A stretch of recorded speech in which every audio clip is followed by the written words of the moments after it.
chapter 2 of the book was actually taking a lot longer than I thought it would to talk about. So we're splitting into two parts. This is part 2. The Mormon doctrines, Mormon gospel. One big thing to understand is that they would disagree with the way the Bible talks about God creating the world. The Bible teaches God created the world out of nothing, right? There's a time in the past, basically before time, when God existed. Nothing else existed. And he says, let there be light. Light exists. Light starts to exist when fish don't exist. And as God says, let the oceans be filled with fish and swimming creatures. Fish exist. They didn't used to. Mormons think there's a bunch, back when God was making the world, there's a bunch of stuff around, right? There's a bunch of material around. There's matter. There's stuff. And God is more just kind of reorganizing it into the world the way we have it. Also, connected to that, this is going to sound probably weird to us, but it's what they believe, that human souls are eternal. Human souls are eternal, past and future. And your soul, every single person's soul, has always existed. And when you're born, basically your soul finally gets a body, if that makes sense. Your soul always existed. It's kind of been wanting a body. When you're born, it's oh, now they get to be connected. Now the soul and the body are united finally.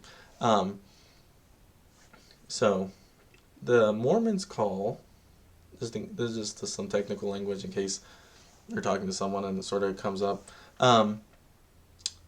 that the universe, before God organized it, before human souls were getting bodies, this is called the first estate.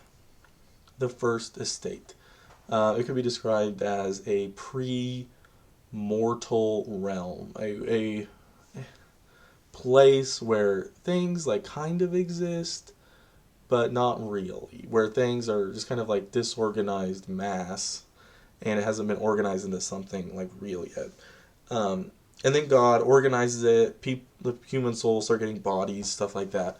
That's the second estate. So first estate is before anything exists. Before anything is organized. Stuff exists, but it's not organized. Second estate is what we have now.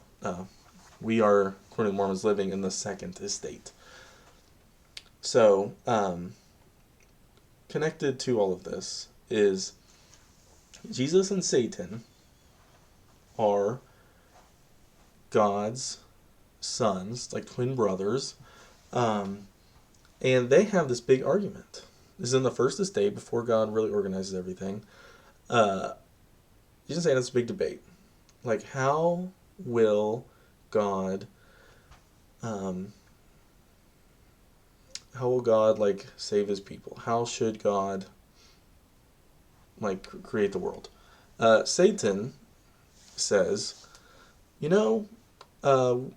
basically the easiest way is we should give all of these human souls, we should give them bodies, but we shouldn't really give them free will, because human free will sucks. This is Satan's advice. Satan's advice is make them, but don't really let them make their own decisions, because if you let them make their own decisions, it'll just be a disaster, because people will hurt each other. It'll be a disaster. Jesus's response is, actually, you should give people free will, because then, if you give them free will, it makes their love and their obedience more meaningful.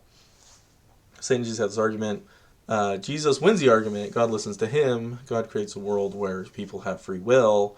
Our second estate, where we are now, where people have bodies and souls are connected to bodies. So that's just relevant Mormon theology, and it's very different from what the Bible teaches, obviously. Also, so big picture, they would say the purpose of man's life is you learn about God, you obey God, and you want to obey God so well, you want to obey God so intensely that you get the elevator right up to heaven, and you get on the path to becoming like your own little God. You want to become your own. It's like you want to become like God on earth. You want to like act like God, think like God on earth now, so that when you die, you go to heaven. You get to like be your own God and have like your own little planet and stuff like that. Uh, which leads us to talking about their view of heaven and eternity. They don't have it just kind of the simple heaven, hell, good, bad. They have four levels. They have outer darkness. Outer darkness is bad, but reading their stuff, it doesn't seem like very many people are going to go there, right? Like we Christians who follow the Bible wouldn't follow Mormonism. They wouldn't say that we're actually going to go to their version of hell. We wouldn't actually go to the outer darkness because we're like sort of trying, but we're mistaken, basically. Um, so, I mean, this is good news for us. Like, it's actually not that bad. There's outer darkness. Basically, no one goes there. And then there's three levels of heaven. There's telestial, terrestrial, and celestial. Telestial, terrestrial, celestial. Right? It's just basically like one of them is kind of like whatever, kind of boring, nothing exciting. There's the good heaven, and then there's like awesome heaven where you're on your way to becoming a god. But you have to like follow Mormonism and really be serious about following Mormonism to like get to the ultimate high heaven. Um, Now, last thing I'm going to say, their doctrine changes all the time.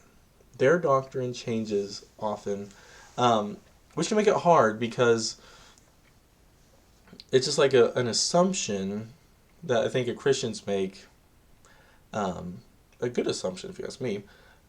Like, we sort of assume that our doctrine, like what we believe about God, doesn't change at all, really. Right? Like what Jesus said is true always.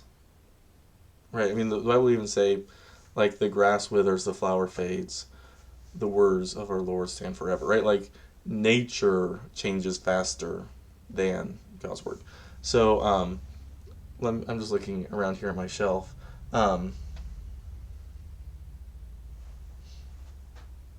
This book, yes, right here. Right, I have this book that's like 1,700 years old. This guy named Augustine wrote it. Lived super long time ago. Writes stuff about God. Um, it's true, right? Everything he says about God is like totally true and hasn't changed at all because God doesn't change and God's message to the church doesn't change. Right, like I can read stuff from a really long time ago and it's totally true, like totally valid, um, because God and his message and like the reality of like Jesus dying for sins on the cross doesn't change, right? The culture around can change, the history, the like political stuff going on can change, um, the environment can change, like all these things can change, um, but like God, his message, his word doesn't change. This is not true of Mormons. So just example of like can make it hard to like pin them down on like what do you actually believe, like why do you believe this, why do you not believe this. um it's hard to like get it's hard to like talk about their doctrine, their beliefs in the same way that like a Christian could talk about our beliefs, like our beliefs that Jesus is God's son, something like that. um so reasons why this is true: they have four books, right? They have Book of Mormon, Doctrine and Covenants, Pearl of Great Price, King James Bible. They have four books. They don't always agree with each other. Obviously, the King James Bible disagrees with them at multiple points, and they just say, well, we don't really like those parts of the KJV Bible. They have four books, don't always agree. Another part is there's always a prophet. There's always a living prophet, right? Joseph Smith was the prophet. He kind of passed it to Brigham Young. And there's always been, when one living prophet dies, somebody takes his place. This guy has total authority to say whatever he wants and to like make official changes to Mormon belief and doctrine, and can, like, the current guy, living guy, takes precedence over the past, right? The current guy, what God is revealing to the current guy now, is more important than anything that's been said in the past.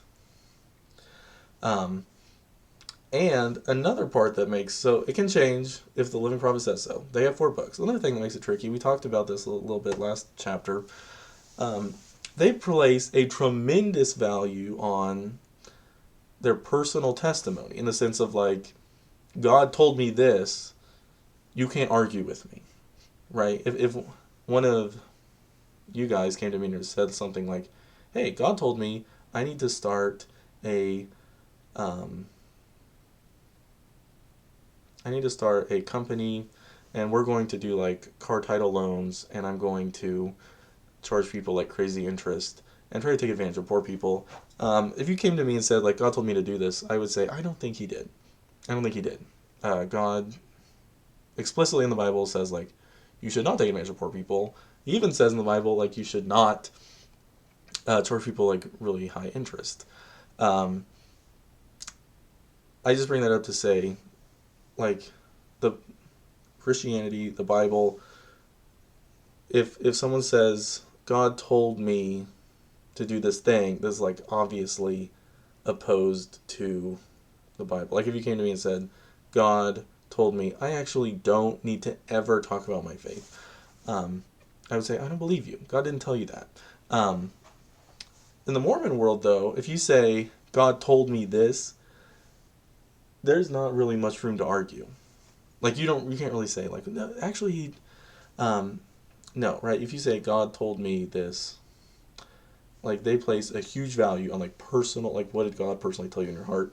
You can't really argue with it, right? So someone says God told me this, it would be weird. It would be kind of inappropriate of them to say, I don't believe you. I'm gonna close, kind of like wrapping this up with this quote. I think this quote is insane. This is a BYU professor of theology and philosophy. Like he teaches at their university on Mormon doctrine. I want to read this quote. It says, for an LDS, a Latter-day Saint, a Mormon, for an LDS, a theology is always in danger of becoming meaningless because it can always be undone by new revelation. Speaking for God, the prophet can revoke any particular belief or practice at any moment, or he can institute a new one, and he can do those things with no concern for how to make his pronouncement coherent with previous pronouncements or practices. I know there's a lot of big words in there. But basically he's saying Mormon doctrine is really tricky. Mormon theology is really tricky because it can always change. It can literally always change. If somebody who's a living prophet now wants to like totally make up something new, he can make something new. Right? There's no sense of like some things will never change. Basically anything can change. Right? There's no like theological, philosophical reason to the Mormons why their doctrine couldn't like totally transform and become something very different. Because they would say like, well, maybe God has something new to tell us. And I'm going to leave us there.